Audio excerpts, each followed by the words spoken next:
Engineer Atul Subhash आत्महत्या के बाद पूरे देश में ये मांग जोर पकड़ने लगी कि क्या महिलाओं को दिए जाने वाले जो मौलिक अधिकार हैं उन पर पुनः विचार करने की आवश्यकता है, क्योंकि किस तरीके से महिलाएं अपने अधिकारों का गलत इस्तेमाल करके, हथियार के रूप में इस्तेमाल करके अपने पति और उसके परिजनों के खिलाफ गलत गलत धाराओं में संगीन मामले दर्ज कराती हैं, फिर केस सुलझाने के एवज में मोटी धनराशि वसूल करती है।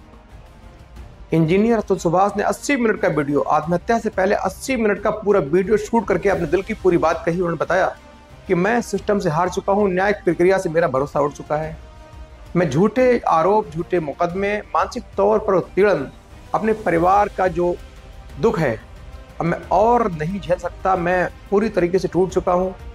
उसने बहुत सारी बातें वीडियो के जरिए कहकर, वायरल करके अपनी जीवन लीला समाप्त कर ली।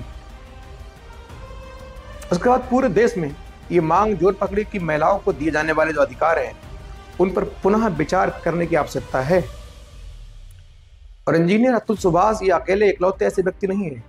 बहुत सारे ऐसे केसेस हैं, बहुत सारी घटनाएं हैं जिनमें पत्नियां एक प्लानिंग के तहत, परिवार की सहमति से प्लानिंग के तहत शादी करती हैं। शादी के कुछ दिन बाद अपने असली रूप में आती हैं और घरेलू जो कलेश है, हिंसा शुरू करती हैं, पति पर मुकदमा कराती हैं, परिवारों के जो परिजन हैं, माता पिता हैं, उनको फांसती हैं। उसके बाद मामला निपटारा करने के एवज में मोटी धनराशि ली जाती है। और ऐसा पूरे देश में लगातार ऐसे जो प्रकरण हैं चल रहे हैं।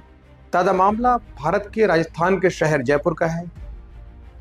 पिंक सिटी जयपुर में कुछ दिन पहले एक आभूषण व्यवसायी ने मैट्रिमोनियल साइट के जरिए एक लड़की की तलाश की।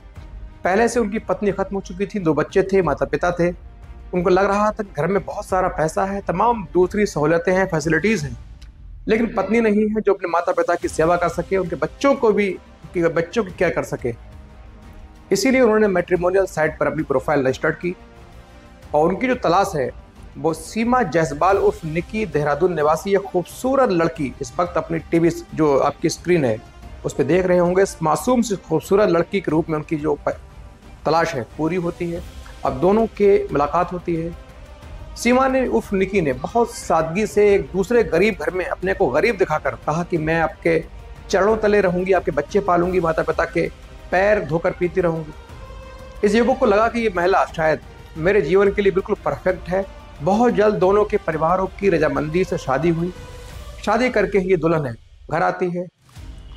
शादी के पहले महीने तक तो पूरे परिवार को लगा कि शायद ये जो बहू है हमारे नसीब में है, हमने कई पिछले जन्म में अच्छे कार्य किए होंगे जिससे कुदरत ने हमें इतनी अच्छी बहू बख्शी। पूरे सब बच्चों का, माता पिता का अच्छे से ख्याल रखना, उनकी दवाई टाइम से देना, पति की सेवा करना। अच्छे से 1 महीना बीता, लेकिन अगले महीने जो इसकी जो असली रूप है, जो भेड़िए की खाल में सियार आया था, इस सियार ने अपने असली जो रंग है वो दिखाना शुरू किया। बच्चों को पीटना शुरू किया, घर में हंगामे किए। बच्चों ने कहा पापा ये जो मम्मी है तो बहुत मारती है, टॉर्चर करती है, आप दुकान जाते हो घर में हमें मारती है, हमारे सोने का, खेलने कूदने का सबका टाइम फिक्स किया हुआ है, यदि हम उल्लंघन करते हैं तो हमारी बुरी तरह पिटाई करती है। माता पिता का भी इसने अब बहुत बुरी तरीके से टॉर्चर करना शुरू किया। फिर माता पिता ने कहा बेटा ये जो बहू है इसको समझाइए, अब ये बहुत ज़्यादा गलत आचरण है हमारे साथ कर रही है। बेटे ने बहू को समझाने का प्रयास किया लेकिन उसने एक ना मानी। मजबूर होकर माता पिता ने घर छोड़ दिया, दूसरी जगह जाकर, करोड़ों की प्रॉपर्टी छोड़कर दूसरी जगह जाकर एक दूसरे मकान में बूढ़े माता पिता रहने लगे। लड़के ने सोचा चलिए अब जो परेशानियां खत्म हुई, लेकिन इसके टॉर्चर, जो परेशानियां हैं लगातार बढ़ती रही। उसके बाद एक दिन मौका पाकर इसमें घर में रखे 36 लाख के आभूषण यानी ज्वेलरी उठाई, उसकी गांठ बांधी, सीधे वहां से फरार हो गई। जब फरार हुई तो सबको परेशानी हुई, चिंता हुई। उन्होंने थाने में कंप्लेंट की, एफआईआर की। इसीलिए पुलिस बहुत शिद्दत से, मेहनत से वर्कआउट करने के प्रयास कर रही थी। पुलिस ने पूरी तरीके से इसकी जो कॉल डिटेल है, पत्नी का जो रिश्ता है, उनकी पूरी तौर तरीके हैं, उस पर पैनी नजर रखी। जो लोकल इंटेलिजेंस यूनिट होती है उसकी मदद ली, अपने जो मुखबिर है फैलाए। तो पुलिस को मालूम चला कि ये जो पत्नी है इसके नाम पर पहले से ही पति को प्रताड़ित करने के बाद में मोटे पैसे लेकर राजीनामा करने के 2 मामले पहले भी हैं। ये बात पुलिस ने देखी सुनी तो पुलिस के भी कान खड़े हुए, पुलिस के भी होश फाकता हुआ कि एक महिला इतनी शातिर है, इतनी खूबसूरत लड़की इतनी शातिर कैसे हो सकती है। फिर पुलिस ने पूरी तरीके से इसके जो रिकॉर्ड है खंगालना शुरू किया। सबसे पहले 2013 में पुलिस को मालूम चला कि 2013 में आगरा में एक बड़े व्यापारी जिनकी पत्नी की मौत हो चुकी थी, उस पति से इसने चैटिंग की। उनको भी मैट्रिमोनियल वेबसाइट के जरिए चैट शुरू हुई, नंबर मिले, नंबरों का आदान प्रदान हुआ, शेयरिंग हुई, बातचीत हुई। बहुत जल्द अपनी जो प्राइवेट बात है वो शुरू कर देती है, सामने वाले को अपने झांसे में फंसा लेती थी। उनको भी लगा कि ये बहुत उपयुक्त पत्नी है मेरे लिए, मेरे परिवार के लिए, इससे अच्छी लड़की नहीं हो सकती। उन्होंने शादी की, लेकिन कुछ महीनों के बाद इसने उन पर अप्राकृतिक रिलेशन होती है, घरेलू हिंसा होती है, परिवार के खिलाफ जो हिंसाएं हैं उनके खिलाफ जो कानून का गलत इस्तेमाल किया, उन पर संगीन मुकदमे दर्ज करवाए।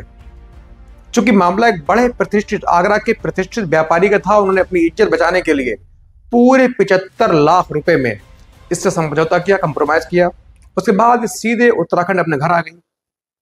उसके बाद उसके 2 साल के बाद इसने गुड़गांव में एक सॉफ्टवेयर इंजीनियर को अपने जाल में फंसाया। उससे भी मैट्रिमोनियल वेबसाइट के जरिए बातचीत शुरू हुई। बहुत जल्द इसने अपनी अदाओं में उसको उलझाया, फंसाया, शादी कर ली। कुछ महीनों के बाद वहां भी इसने वही पुराना ट्रैक दोहराया। उससे भी समझौते के एवज में पूरे 10 लाख प्राप्त किए।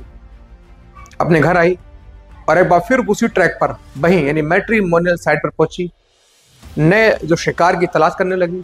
इस बार उसकी शिकार, ये घटना 2023 की है। 2023 में जयपुर निवासी एक बहुत बड़े ज्वेलर करोड़पति व्यक्ति से हुई। उन्होंने इसके घर आकर देखा तो बहुत सादा शरीफ लगी, अच्छी लगी। फिर शादी हुई। उसके बाद जो मैंने घटना आपको सुनाई, ये पूरी घटना घटी। पुलिस ने इसको देहरादून से इसके घर से गिरफ्तार किया। इसके साथ जो लोग इसके परिजन मौजूद थे सभी को पुलिस ने अरेस्ट किया और बाकायदा पुलिस ने पूरे गंभीर मामलों में मुकदमा दर्ज करके इसको जेल भेज दिया।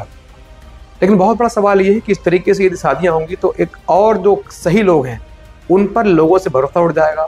और मैट्रिमोनियल साइट को भी बहुत ज़्यादा सख्ती दिखानी चाहिए, बहुत ज़्यादा ट्रांसपेरेंसी रखनी चाहिए कि इस तरीके जो खेल हैं वो ज़्यादातर मैट्रिमोनियल साइट यानी साथी.com या जीवनसाथी.com के जरिए होता है। इस पर रिश्ते मिलना, शिकार को फंसाना बहुत आसान होता है। इसीलिए सरकार को खुद इन एजेंसियों के मालिक को बहुत ज़्यादा सख्ती से, सूझबूझ से अपना व्यापार आगे बढ़ाना चाहिए।